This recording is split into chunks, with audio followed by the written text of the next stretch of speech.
Welcome everyone, and thank you for joining us for our next Feminine Forward Talk for today. My name is Erica Fortenberry. I am the Program Director for Club Kindness. And it is my pleasure to introduce to you today Tiana Woodruff. She is the CEO of Queen Mary, and she's going to give us her expert industry knowledge around manufacturing. Thank you so much for joining us, Tiana. Oh, thank you so much for having me. Thank you. And I love being called an expert. I don't think anyone's ever called me that in my life at anything, but it's great to be honored and to be here today with all of you. Feminine Forward Talks here. This is a wonderful space. Happy to be here at MJ Unpacked for 2023 here in Las Vegas, and to be here at the Cosmopolitan in the Executive Suite Lounge here for Feminine Forward. So as was introduced, my name is Tiana Woodruff. I am the founder and CEO of an edible brand called Queen Mary here out of Los Angeles, California. We are a 3-time Emerald Cup winning brand, so I'm really excited and proud of that. We launched we are just had our 2-year anniversary. We launched right at the end of October, beginning of November in 2021. Coming out of California, in one store in California in Venice called Rose Collective, woman-owned and operated. It happens to also be my distribution partner as well. I tend to work with women. My manufacturer is a woman in different states, everywhere, so we'll get to that. So very proud of that. Like I said, we won the Emerald Cup my first year out the gate. I started, like I said, in October. Someone told me about the Emerald Cup, said you should submit your products. I shipped them out like in January. I didn't hear any, whatever. I'm nobody, right? This is California, one of the biggest states, thousands of brands, and then it came later in the year that I had won that. So that was amazing for the first time, and then kind of moving forward and expanding. So here today, I'm talking to you about manufacturing and what it takes to bring a brand to market in not just California, but states across the country, with everything going on with interstate commerce not happening and all the different laws and different hiccups you have for manufacturing. So with my story, I own my company 100%. I do not have any financial backings, no corporate backings, no, Curaleaf, no money, no from all the big brands. So I do run it myself, which is, rewarding in itself. But, I get to make my own decisions. And so when it comes to manufacturing, when I started, I had no clue. I had no idea what I was doing. I knew that I loved cannabis. I used cannabis for healing. A little bit about my background story with cannabis. The reason I started this brand, Queen Mary, a fixin' for a vixen, was because I had lost my aunt to opioid overdose. She was prescribed prescription drugs, got addicted to them, changed her personality. It really tore our family apart. And then to top that off, a year and a half after my aunt died, my grandmother was prescribed the same meds that killed my aunt. And so I was devastated, so we're not doing this again. After 6 months of my grandma being on this medication, her personality changed. She started being real snappy, and she's this little British woman who's always so polite and sweet, and it just was like a whole different person. So I worked really hard in researching cannabis as a healing plant and what it can do, and started giving her, she has a sweet tooth, edibles, candies, to kind of like slip it in with her stuff, and switching out her pain, her opioids for, ibuprofen that's not marked. That's terrible, but it worked. It was a really great transition. She, had bone on bone on her hip, which is why they gave it to her. They used to give her cortisone shots, but when the cartridge was all gone, all they could do for the pain was give her opioids. That's what they gave her at 91 years old, by the way. So that's how my journey began. So my friend had actually given me a book to read called Change Your Brain, Change Your Life by a renowned psychologist, Dr. Eamon, here in the US. He has rehab facilities across the country for people that take opioids and prescription drugs, and has like a chart in his book that says if you're on Adderall, take L-theanine, rhodiola, B12, and green tea, and that should help offset the same thing. And so reading this book was so interesting, but I started to realize that most people that do take opioids or prescription drugs, whether that be, Adderall or, lithium or benzos, they still do affect your CB1 receptors. And so people that are taking them, at beginning it's for anxiety, depression, sleep, whatever their mental issues are, but eventually there's a euphoric high that comes from these drugs because they're chemical. They're non-natural. We make them, we manufacture them, and it's big pharma that is manufacturing these, and they really don't have your health or my health is not the bottom line for them. It's the bottom line, it's the money and the stuff. So they're very addicting. And so I got this idea like, well, what if we combine these natural supplements that are FDA approved with cannabis, because cannabis also affects the CB1 receptors, and it does a lot of the wonderful things that these prescription drugs do, which is how Queen Mary became into fruition. Fixin' for Vixen, and trying to get people to have a daily cannabis regimen that's more natural, more complete.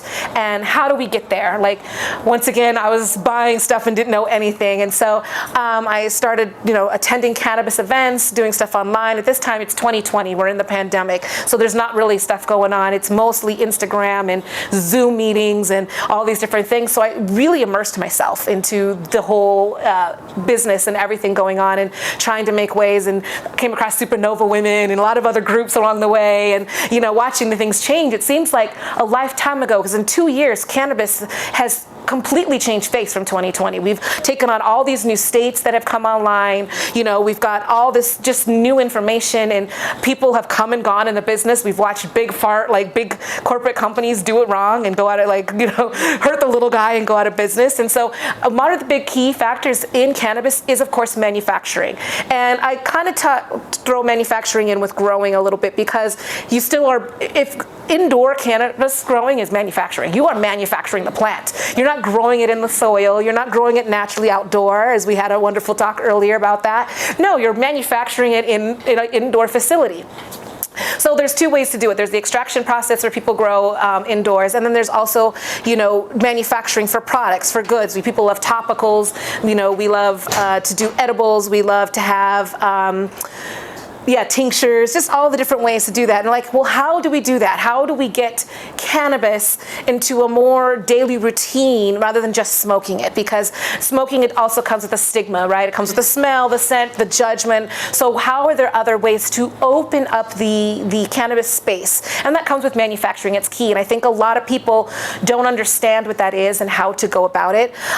It takes a lot of money, obviously, to manufacture. Getting a license is a little easier than it is for retail storefront.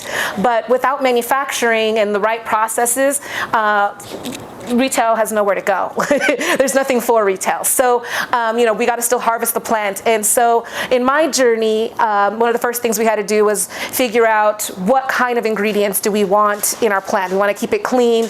Queen Mary's products are vegan, they're gluten-free, no added artificial colorings or flavors or, red dye number 3 or anything like that. We want it to be very clean and natural. And what does that look like in manufacturing?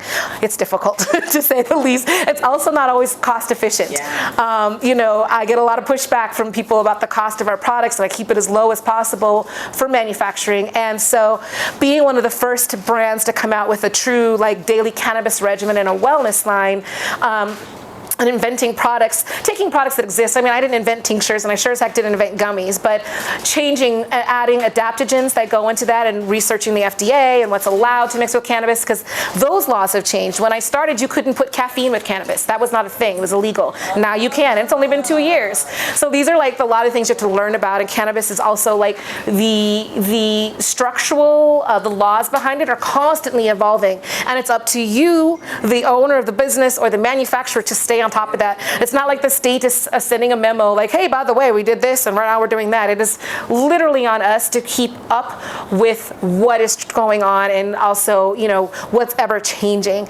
And so with manufacturing, I've had a lot of pitfalls and a lot of, deals. First people I met, they actually are a manufacturing facility in Goleta, California, which is by Santa Barbara.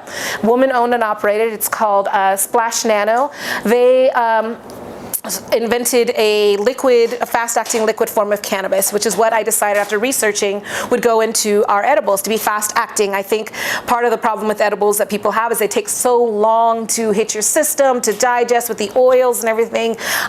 You forget you have them and you have a bad experience. Everybody has a bad edible experience story of where they had a brownie or some, mine was one time my husband and I had taken an edible, forgotten about it. It was Christmas Eve, and we're like, we need to go buy, we forgot 2 people's presents. We just we're like, we gotta go to the mall. So we left, and then we're at Macy's and lying on the beds, like just sinking in. Like we were at the mall for 2 hours just killing time. We were like, oh my gosh, these edibles, oops. Like we didn't make it to the store. It was like, whatever.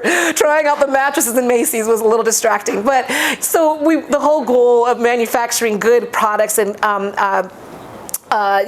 being in cannabis is to have something that's functional, fast acting, and works with you.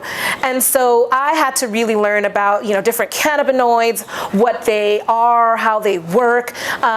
So a lot of manufacturers, there's so much research to be done, a lot of research that we don't know about, and we're constantly discovering new cannabinoids and new effects. One of the ones that I use in our products is called THCV, and it has been studied right now for for obesity medication because it helps with appetite suppressant and speeding up your metabolism. It has the effects of caffeine without the jitters and the crash of caffeine, and so it's also being studied for osteoporosis and bone density and for seizure medication. So these are all things that manufacturers have to keep up on. And it's like, how do you get THCV in manufacturing? Well, there's plant, the plant's got cannabinoids and has lots of things inside of it.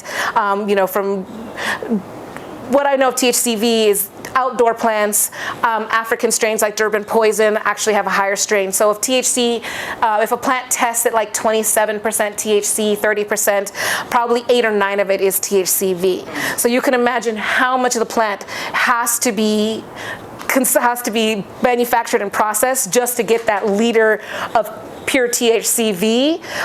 You're not going to get it it usually comes out an average when you're using it. It tests around, an average is anywhere from 68 to about 72, 73% is about average what you're going to get for your minor cannabinoids.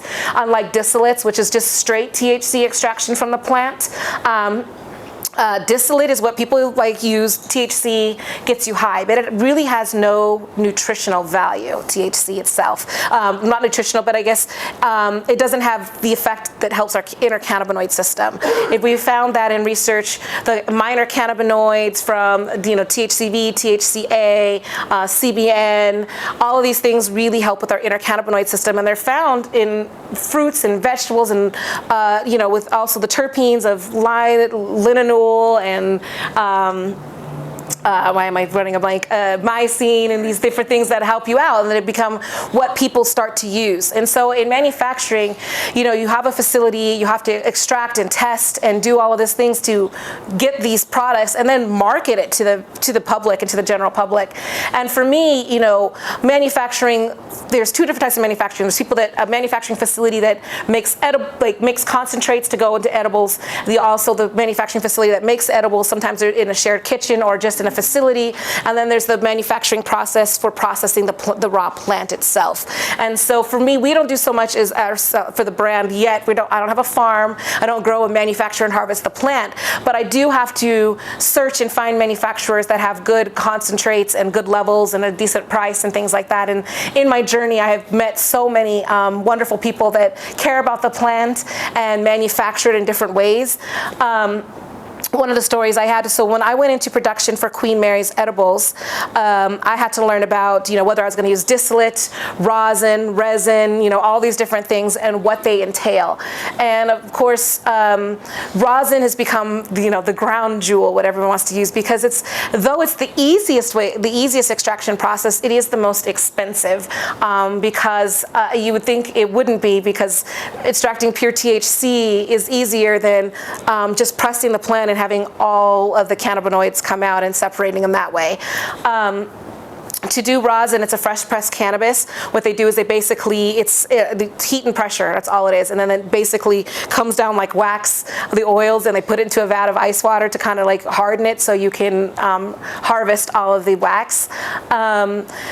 And so, in Colorado, I have manufacturing partners. I have in in California and New Mexico. And what's really hard as a brand with manufacturing is, the trick is you have to find a partner, and you have to find someone that you can trust that's doing the right things. And as we talked about earlier, when it comes to manufacturing, what people don't realize is strains and availability of products, and being a brand and being able to be consistent as you go across different states. Like, there's a lot of big brands out there. We know Wild, we know Wana, that are edibles, and they set up their manufacturing facilities in each and every individual state. But even when you manufacture yourself, or be like myself and partner with an existing manufacturer rather than getting a license in each state, there's still many challenges to be had, starting with compliance. Every state has a different compliance, what needs to go on your labels, how things are manufactured, amount of milligrams you can put in products. One of our biggest sellers in Colorado is a coffee tincture. It's got 300 milligrams of THC rosin and 90 milligrams of THCV.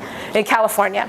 In Colorado, I cannot do that. I am capped at 100 milligrams of THC. So, I have to reformulate everything. You have to reformulate and adjust your products. And I think people don't realize that how difficult it is to go across state lines, try to have a consistent product when everything available to you is completely different. I have a very hard time sourcing THCV in new markets. When we're going to New York and to New Jersey and trying to start up there, a lot of the ingredients I have done in California, I cannot put in my products because no one's manufacturing them. How do you solve that problem?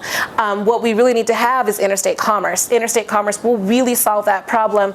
I know that the industry says that, we need to have state by state, and I understand that. But even if it's a way to transport product, whether it's old school airfare or whatever, but pass through the other states and put it to where it needs to be.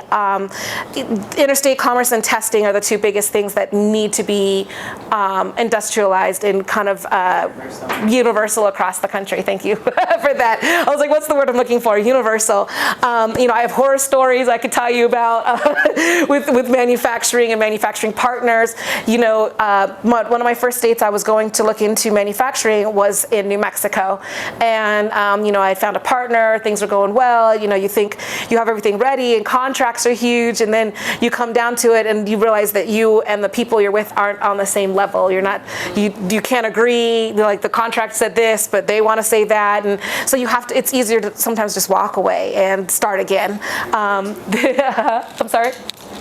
Oh, it's easier to, walk away and start again. So manufacturing is one of the biggest, I guess I would say, one of the hardest challenges in cannabis right now. I know we have a lot of issues with storefronts and everyone hears about retail because that seems to be the pretty side of cannabis. Everyone wants a beautiful storefront, an Apple-looking store. They want to sell products. But where do those products really come from is the question you should be asking. And that is what we need to educate our consumers to look for and want.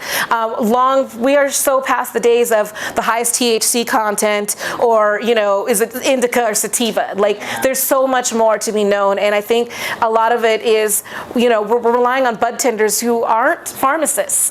They aren't really trained. Most of them know about weed because of self-consumption and teaching themselves. We need more education, more platforms like Club Kindness and different things, so people can really, we eventually need a degree program for our bud tenders. So people are really relying on them, and and understanding. I myself, when I go into stores to train the staff about our products and how they work and which cannabinoids we have and use, I am stunned by how much the staff doesn't understand, and I have to go back and explain the manufacturing process to the bud tenders themselves. I'm like, okay, let's bring this back, because you don't even know what I'm talking about. So, this is what rosin is, this is how it's done, this is how, and so that's a huge part of the manufacturing process, and I think that more retail operators need to understand that and work more with the manufacturers. I think manufacturing is sort of forgotten. We got transport, we got all these other issues, but universalizing how manufacturing is done and the way that we extract our cannabinoids and our THC is a big deal. When it comes to manufacturing, there's three parts to manufacturing. you're manufacturing your goods, processing the flower. You also have manufactured packaging, right? That's all manufacturing as well. It's another part of manufacturing. And then you also have the manufacturing of the product itself. So cooking gummies, cooking chocolates, cooking, candies, hard candies, all of that. That's a manufacturing process as well. So there's really 3 different types of manufacturing that you can do, and a lot of facilities don't have all of that. So sometimes you have to have 1 or 2 or 3 different partners that do that. Fortunate for me in California, my manufacturing partners, we source out the cannabinoids, we buy the THC, the THCV, and everything from other manufacturers, and then we come into our facility and we make and cook all of our gummies and all of the products that we make them for. A lot of manufacturers make products for several companies, so people don't realize that a lot of companies don't have their own manufacturing. Yeah, it's like a co-packing. So that's exactly the word I'm looking for. And so we tend to source things, and it takes, if I'm making 5,000 units of gummies, that's going to take probably at least a week. Just to give people an idea, how long the cooking process is. It doesn't take long to make them, but they got to set, they got to cure, you got to process it. I'm sorry? With the depositor. Yeah, with the depositor. That's even the best thing. Because there's different ways. You have machines like depositors, which is when you have your tray, there's a machine that specifically puts the right amount into each and every individual little mold. Otherwise, some manufacturers, they literally hand cook still. They have these big vats and they're stirring it by hand and they're pouring it on a table with all of these trays laid out and just scraping it and trying to get it in. So those days, it's harder because when you're mixing in an oil to an already, think of it as baking. When you add your sugar and your flour, and how do you get the same amount of chocolate chips in one cookie as in the other, right? Nestle, I'm sure has that. When you look at their cookies, Chips Ahoy, I'm pretty sure that you're not going to get one cookie with 4 chocolate chips and one with 45. It's very standardized, and so we're working towards that in cannabis right now. I've heard a lot, gone are the days people used to spray the THC onto the gummies. That's a big thing. I know a company right now that's painting it on, that's you're painting it on. Okay. It has a little different taste on the outside, but we're trying to cut corners and costs. I think that cutting costs really does not help. It does not produce a quality product. There's a lot of things to look out for. A lot of products now, rosin is really popular and it's really expensive, but a lot of products are saying they're rosin, but they're only 10%. So it's they're using 10% rosin in their products and 90% distillate, which is THC. And they're writing that it's rosin, and we need to find a way to stop that. If you're saying it's kind of like saying it's organic, but it's, I got one, I'm not using, it's not really organic, or, there's loopholes that need to be closed in the manufacturing side that people aren't looking at. And I know it's not pretty and it's not the mainstream of all the other regulations we're working on, but it is the foundation of it all.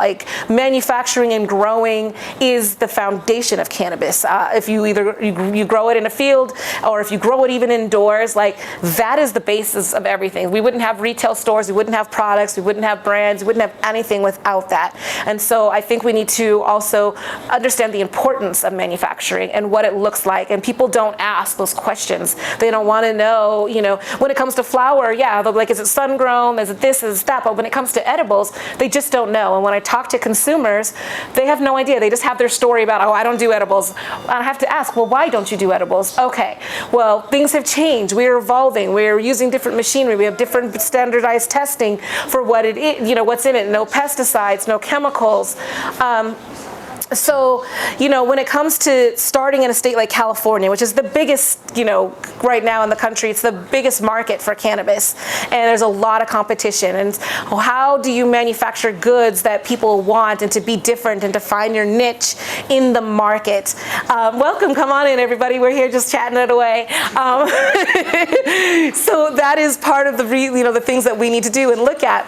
So, definitely, in California it was a little bit easier because we have such an abundance of going on. We have such an abundance of crop and different things. But then when you go to Colorado, I had gone through 2 or 3 different manufacturing partners trying to figure out, people make promises, oh, we can do this or we can do that, and they don't.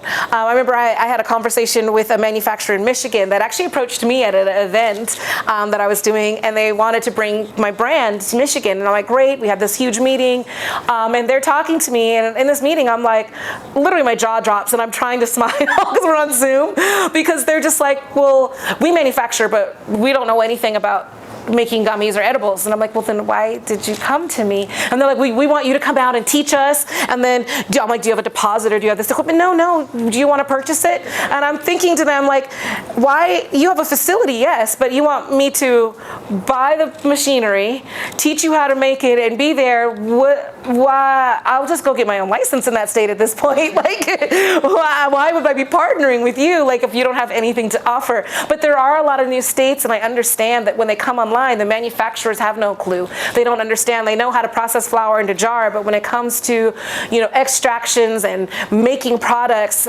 they're clueless. And so there's a lot of people, it's trial and error. A lot of it is trial and error, figuring it out. Even in Colorado, like, I have a standardized SOP, which is a standardized operating procedure on how to make my gummies step by step, what you put into them. And even with a what do you call it? Like someone that knows what they're doing and has been who makes gummies for a living. We've done 5 different rounds of trying to get it correct before we launch. Like, the flavor's not right. Tweak the flavor. Tweak this. Add more sugar. Add this. Like, just to get, even though, and it's strange because you think that when you buy like a box of cake, a cake mix, it tells you, eggs, flour, sugar, add it in, stir it up, bake it, and you get it. But you've been to like a bake sale. Nobody's, mom's chocolate cookies, your all taste different. So how do we, with manufacturing a product, make it as mainstream as we do with the rest of our foods that we buy in grocery stores? How do we make it so that everything is consistent and has a standing operating procedure for no matter what it is?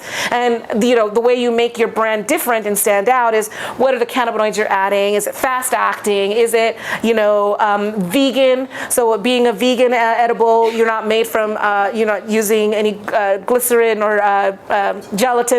It's made with pectin. Just different ingredients like that. And so for us, we make low glycemic, like kind of almost, we're working on a sugar-free entirely recipe right now, but we use monk fruit to sweeten, which is actually 10 times sweeter than sugar, but it has a low glycemic index, and it's perfect for diabetics, and people can use it. It's a wonderful sugar, it's a natural sugar substitute. So that's one of the things that we use to do as well. So with manufacturing, you have to, look at your ingredients, look at where you're coming from, where you're sourcing everything. One of the best companies out there I'm going to do a plug for is called, they make gummies, they're trying to standardize the operation and the procedure, and they basically, they're called Melt to Make, and they send out, packages like the mix, like the premix, like you would buy for anything at the grocery store to make a cake. So it's not from scratch. Because in different states, when you come from scratch, so there was a big shortage earlier this year of the fractured coconut oil. Like, people were not able to get it like in bulk, so it was hindering a lot of companies from manufacturing. Like, where do you source it? Like, I can't get this, I can't get that. So those are the type of things that you'd really have to look at, and that we really need to pay attention to in manufacturing is, the ingredients, the contents, and making it more concise across each state. When I decided to launch from not just in California and expand to Colorado, being my first state, one of the first things I was finding was first calls, who makes rosin? Where can I find rosin in Colorado, and how much is it per gram? Is it even affordable to use in your products? Because everyone's telling me in these companies, well, just don't do rosin, just use a distillate. And I'm like, well, have you paid attention to my brand and the story? That's not on point for me. So I can't just choose where I want to go. These new markets, which is where everyone's talking about the green rush, a lot of new brands like to go to the new markets online, but unless they're not ready. There's a lot of places that don't have the ability to process good, quality ingredients, or even make the ingredients are even available or abundant because no one's making them yet. So that's a big challenge as an edible brand or anybody that does anything outside of flower, to go from state to state, because a lot of the stuff is not readily available. And it's not cost efficient for me to set up a manufacturing license in a facility and do it myself in every state. Could you imagine if like Coca-Cola had to have a manufacturing facility in all 50 states just to put it in that state? That's the state the cannabis is in right now. And the fact that with each state going online. Choose your type of quality ingredients. Yes. So sourcing becomes more challenging when you choose to be craft and intentional. Absolutely, it does. It's when you would, there's a lot of people that, put out products that come in that are bottom line that, subpar, very subpar. And you try them and you're like, oh my gosh, but they're making money and they're there for the quick bit. But the people like us and the women, especially, I think most women forward brands, we really care about the product. We care about what we're putting out. We're very intentional on what we do, and it's actually more challenging, very more challenging, just because a lot of stuff is not readily available yet. So manufacturing is probably one of the biggest hurdles when it comes to interstate cannabis and going state to state and expanding your brand, because it's just people are not ready or set up as the owners and the consumers to fight for that and to make that the standard, so that we can have quality edibles and quality cannabis, in our products. One of the biggest challenges for me in my industry is having fast-acting edibles. That's another step. So I can get clean cannabis, I can source oils, I can put them in my gummies, but then how do I make that fast-acting? That's a $100,000 machine that spins the cannabis and breaks down the oil. We literally turn oil into water. Like, they say that's impossible. It encapsulates it and makes it fast-acting. And so, sourcing that is very difficult and challenging. So there are so many different facets to manufacturing. Packaging is, like I said, is a big thing for me. Finding good packaging, something that is compliant, sustainable if you can be. Then where do you get that? Stateside or China even. Looking at that is difficult. And so we put our stuff into tins, because tins are at least recyclable as opposed to plastic. So that is a choice that I made. And as we grow more, we'll try to look into more biodegradable type manufacturing and products, but it's not readily available either. It's hard and it's not cost effective. And so when you're already fighting against trying to get cost effective good products, trying to fight and also get good packaging as well in manufacturing is like twofold. It's like, where does the money go and how do you make a profit? It's very expensive to be consumer that is a brand that's conscious of that.